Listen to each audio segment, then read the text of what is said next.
j'espère que vous allez bien, je suis très contente de vous retrouver pour cette première et d'ailleurs dernière vidéo du mois de septembre. Aujourd'hui on va parler organisation pour l'année puisque je vais vous parler de mon bullet journal. Vous savez forcément ce que c'est une grande mode, on en voit partout et j'ai décidé de me lancer dans mon propre bullet journal et c'est ce dont j'ai décidé de vous parler aujourd'hui. On va pouvoir comme ça partager des petits trucs et astuces, alors n'hésitez pas à participer dans les commentaires. Alors déjà, de quoi on a besoin pour faire un bullet journal? Techniquement, vous pouvez acheter un bullet journal tout prêt, donc dans tout ce que vous trouvez du style la FNAC, l'espace culturel, etc. Vous pouvez trouver un bullet journal tout prêt, il y a juste à le remplir comme on veut. Pour ma part, j'ai décidé de fabriquer le mien de A à Z. Donc j'ai acheté un carnet sur Amazon.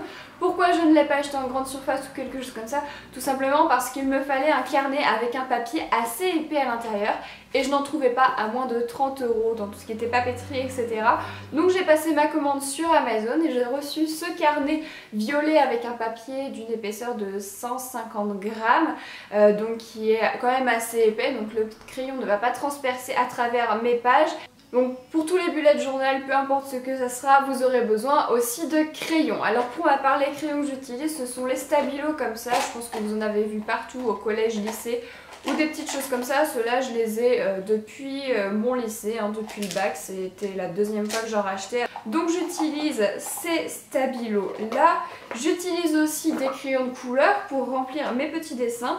Les miens, je les ai achetés chez Action. Donc je les ai pas payés cher, hein. J'ai dû payer ça 1,50 €. En plus, ils fonctionnent très bien. C'est des crayons de couleur lambda.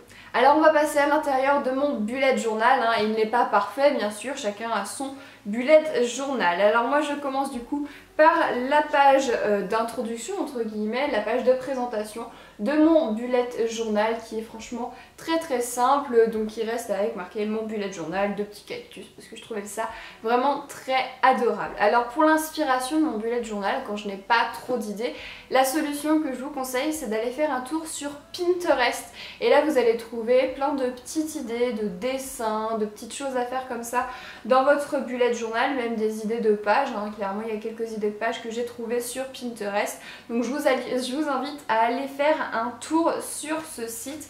D'ailleurs, je vous mets le lien de mon Pinterest en bas, si je trouve le lien de mon Pinterest, comme ça vous pouvez avoir accès à mon tableau spécial, le bullet journal qui s'appelle Bujo, comme ça vous trouverez quelques idées. La page suivante pour moi du coup c'est la page 2017-2018 pour avertir qu'on arrive du coup dans la section de cette année. Et une fois qu'on rentre dans cette section, du coup, on a la table des matières, donc l'index que j'ai fait sur 2 pages parce que je pense que clairement j'aurais besoin de 2 pages pour cette année scolaire. Moi j'ai décidé de le faire en année scolaire, je trouve que c'est le mode de fonctionnement que j'ai puisque je sors encore quand même du lycée, hein. Pour moi le lycée c'était il y a 1 an. Ok, c'était quand même il y a 1 an, ça fait vieux quand même. Bref, c'est encore récent pour moi, surtout je suis toujours un peu dans un système scolaire. Donc du coup, pour moi, une année c'est de septembre à septembre, mais vous pouvez très bien faire un bullet journal qui va de janvier à décembre, hein. C'est comme vous voulez. Donc du coup, l'index avec 2 colonnes différentes. En fait, vous avez une colonne que j'ai intitulée Calendars. Donc oui, j'ai fait une partie de mon bullet journal en anglais, parce que j'aime bien l'anglais, comme vous pouvez le savoir. Donc une partie où je répertorie en fait tous mes calendriers, donc je liste à quelle page est tel calendrier, et une colonne que j'ai appelée collection en fait, et dans cette colonne appelée collection, c'est ce qui va vous permettre de mettre tout ce qui n'est pas de l'ordre du temps en fait. C'est ce que vous pouvez mettre, par exemple la liste de ce que vous voulez à Noël, la liste de je sais pas des courses que vous avez à faire, etc. Vous allez le mettre dans la page collection. Donc voilà, c'est ma petite organisation dans mon index. Alors la page suivante, c'est une idée que j'avais trouvée avec une youtubeuse qui présentait aussi une fois son bullet journal et je trouvais ça super sympa. C'est de représenter toute l'année sur 2 pages de votre bullet journal. Vous inquiétez pas, je vous rajoute le bullet journal en bas pour que vous puissiez suivre. Donc du coup j'ai mon calendex qui est en fait toute mon année scolaire, de septembre à fin août, répertoriée sur 2 pages, année scolaire et même année... J'appelle ça l'année scolaire, de septembre à septembre. Donc du coup j'ai toute mon année qui est répertoriée sur mes 2 pages, avec les semaines numérotées semaine 1, semaine 2, semaine 12, etc. Les vacances scolaires que j'ai rappelées en vert juste ici, Et j'ai aussi du coup toutes les grandes dates que je rajouterai au fur et à mesure. Par exemple ici j'ai ma rentrée des classes, juste avant j'avais mon rendez-vous chez le médecin, etc., etc. Ensuite, avant de commencer le mois de septembre, j'ai décidé d'essayer de mettre le maximum de choses de ma collection pour les retrouver facilement parce qu'ils seront au début de ma liste, au début de mon carnet. Alors tout simplement je vais commencer moi par ma bucket list, donc c'est cette petite page ici, cette liste. Qu'est-ce que c'est la bucket list? C'est tout ce que vous voulez faire dans votre vie, tout ce que vous voulez accomplir dans votre vie. Donc moi j'ai commencé ma petite liste et juste à côté j'ai un petit trackers. Donc les trackers ce sont des tableaux, des petits diagrammes, etc. Et celui-ci, c'est le mood board. Alors qu'est-ce que c'est? C'est en fait un tableau qui représente toute l'année. Et en fait, on appelle ça aussi le pixel, year in pixel, il me semble, l'année en pixels. Et en fait, vous allez colorier la case de votre journée à chaque fois de la couleur qui résume du coup votre humeur du jour. Donc la joie, le dégoût, la colère, qu'est-ce que j'ai mis d'autre? La peur et la tristesse. Donc vous voyez, pour l'instant, c'est plutôt jaune. C'est bon signe quand même. Donc voilà pour cette page-là. Moi, je trouve ça mignon et j'ai envie de savoir quelle humeur a dominé mon année. Le stress, sûrement. La joie aussi. Mais le stress. Le stress, c'est probable, hein. Alors je sais pas si vous êtes au courant, mais j'ai un problème monumental pour m'habiller, c'est-à-dire que je n'ai pas grand chose en fait dans ma garde-robe et j'ai commencé à faire un ravalement de garde-robe clairement parce qu'il me manque beaucoup de pièces dans ma garde-robe. Et la petite solution que j'ai trouvée en fait, c'est en baladant sur Pinterest tout simplement, je suis tombée sur une photo qui listait les choses à avoir absolument dans son dressing et je me suis dit il faut que je fasse une page comme ça sur mon bullet journal. Alors j'ai une double page en fait dédiée à cette idée en fait. Donc sur cette double page, j'ai des catégories, veste, robe, pull, etc. En fait j'ai repris ce qu'il y avait sur cette photo avec un petit carré et quand j'aurai ce qu'il me faut dans la catégorie, j'aurai juste à cocher ma petite case et comme ça à la fin j'aurai mon dressing qui sera rempli comme il faut. Comme vous pouvez le voir, à chaque fois je fais des petites décorations dans mon carnet sur le thème des plantes en général, hein, comme ici vous les avez vu. On a ici le lierre et vous allez voir en avançant au fur et à mesure des pages que c'est toujours le thème. Je sais pas pourquoi, je trouve ça un petit peu zen, etc. Et je trouvais que c'était une bonne idée de décoration dans le bullet journal, mais vous pouvez faire bien sûr tout ce que vous voulez et aussi vous pouvez ne pas en faire, hein. C'est toujours une solution, mais moi je trouvais ça sympa. Bon, je suis pas une grande artiste, hein, clairement. Le lierre, faut savoir que c'en est, on pourrait dire que c'est de la vigne aussi. Alors la double page suivante, moi ça concerne un petit peu plus YouTube, c'est ma page idée YouTube et ma page pour moi suivre mon compte des abonnés. J'aime bien faire ce genre de choses, voir comment ça évolue, etc. Donc du coup, ma première page juste ici, mes idées YouTube que je vais du coup lister quand j'aurai besoin d'une idée. Je vais tout simplement aller piocher dans cette liste, vous remarquerez toujours sur le thème des fleurs, etc. hein, même ici pour mes abonnés. Et pour mes abonnés tout simplement, j'ai fait un petit compte, 50, 100, 200, 100, 400, 1000, etc. Et à chaque fois que j'atteins un de ces numéros, je colorie tout simplement le logo YouTube. C'est bateau, mais je trouvais ça mignon. Voilà. Alors, du coup, maintenant, on va passer dans la page du mois de septembre. Donc, la voici, la page du mois de septembre. J'avoue que j'en suis plutôt fière, hein.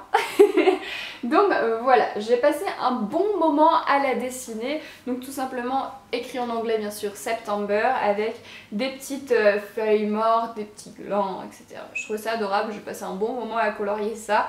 Donc voilà, je fais toujours un petit peu sur le principe du rond. Je verrai après si j'évolue. D'ailleurs, dites-moi si ça vous intéresse que je vous fasse de temps en temps des updates de mon bullet journal, par exemple si ça vous intéresse que je vous en fasse un au mois de décembre, comment est mon mois de décembre, etc. Parce que là c'est le début donc il n'est pas hyper rempli, mais c'est pour vous donner des petites idées pour débuter un bullet journal. Alors la page d'après, plutôt la double page, j'ai tout simplement créé un petit calendrier de tout mon mois de septembre, donc exactement 30 cases qui représentent tout le mois de septembre, avec dans ces cases à chaque fois les choses que j'ai à faire. Donc mon anniversaire, c'est pas une petite bouse, hein, c'est un petit gâteau, hein. Mon anniversaire, la rentrée des classes, mes rendez-vous, le départ à Rennes, etc. Bref, tout ça c'est répertorié dans mon calendrier. Pourquoi il n'est pas énormément rempli? Tout simplement parce que j'ai commencé mon bullet journal mi-septembre, donc du coup voilà, j'ai rempli un petit peu avant pour qu'il soit joli parce que je trouvais ça vide, donc j'ai rempli 2-3 trucs. Mais sinon c'est pour ça qu'il est rempli qu'à partir de mi-septembre tout simplement parce que j'ai eu ce carnet mi-septembre, donc je n'ai pas écrit ce qu'il s'est passé avant. Les pages d'après, en fait, je vais résumer par semaine ce que j'ai à faire. Donc voilà, dans l'idée, ça va se présenter comme ça. Donc là, on a week 39, la semaine 39 qui se réfère du coup à mon calendex, hein, le gros calendrier de toute l'année. Et dans cette semaine, eh ben, je fais 2 colonnes, to do et to think, donc les choses à faire et les choses à penser. Je liste avec mon petit carré les choses à faire, les choses à penser, et comme ça, je vais tout simplement les cocher une fois que c'est terminé. Voilà, en gros, c'est une to-do list pour la semaine. Voilà, c'est tout simple. Comme mes rendez-vous, etc. sont déjà notés sur le calendrier mensuel de septembre, je ne vais pas les reporter sur le calendrier de la semaine. Chacun son organisation de son bullet journal. Moi, c'est comme ça que je veux procéder. Alors la page d'après, elle se prend à l'horizontale. Il s'agit du tracker du mois de septembre. Alors comment ça fonctionne? J'ai tout simplement décidé les choses que je voulais suivre en fait sur mon mois de septembre. Alors il y a ici 9 lignes. Donc pour moi, il y a sport, écriture, photo, Instagram, YouTube, bujo, sortie, lecture et cuisine. Et à chaque fois que dans la journée, j'aurais fait quelque chose qui est relatif à cette catégorie, je vais colorier la case de la journée, comme ça me permet de voir par exemple mes posts Instagram, quand est-ce que je suis sortie, parce que comme je sors pas énormément, j'ai envie de me dire allez Clara, tu vas sortir plus, donc je me suis dit je vais colorier mes cases au fur et à mesure que je sors. Quand je fais du sport, là je pense qu'il en manque clairement, mes cases je pense pas que j'ai fait que 3 fois du sport au mois de septembre. J'en ai fait un petit peu plus que ça. On a aussi du coup Bujo, donc lui il est un peu plus rempli parce que j'ai eu des jours où je faisais que ça de ma journée, dessiner. Et YouTube, c'est aujourd'hui, ici, exactement, en violet. Donc c'est filmer des vidéos, montage, etc. Donc voilà pour ça. On termine par la dernière page que j'ai fait dans mon bullet journal. Alors ici, il ne s'agit pas d'une page calendrier ou quoi que ce soit, c'est une page de la catégorie collection. C'est tout simplement le programme de sport que je suis en ce moment. Je sais pas si vous êtes au courant, mais j'essaye de me mettre à courir en ce moment. J'essaie d'atteindre l'objectif de pouvoir courir 30 minutes sans m'arrêter, donc sur Pinterest toujours. J'avais trouvé un petit programme de sport qui permettait de se mettre à la course à pied et du coup je l'ai reporté dans mon bullet journal, toujours avec l'idée des cases à cocher pour voir du coup l'évolution. Donc là je suis à la 2e semaine de ce petit programme. D'ailleurs si ça vous intéresse, on en parlera, mais ça permet de suivre du coup mon évolution et puis de me motiver sur ce petit programme. Et donc voilà, c'est tout pour l'instant pour mon petit bullet journal. En tout cas, j'espère que ça vous aura donné quelques idées. L'envie de faire ce bullet journal aussi. Et puis dites-moi d'ailleurs en commentaire si vous en faites déjà un, ce que vous mettez dedans, etc. Est-ce que vous le décorez, est-ce que vous ne le décorez pas, est-ce que vous l'avez acheté, etc. Tout ça, ça m'intéresse. En tout cas, on se retrouve très bientôt dans une autre vidéo. Je vous fais des très gros bisous et je vous dis à très bientôt. Bye!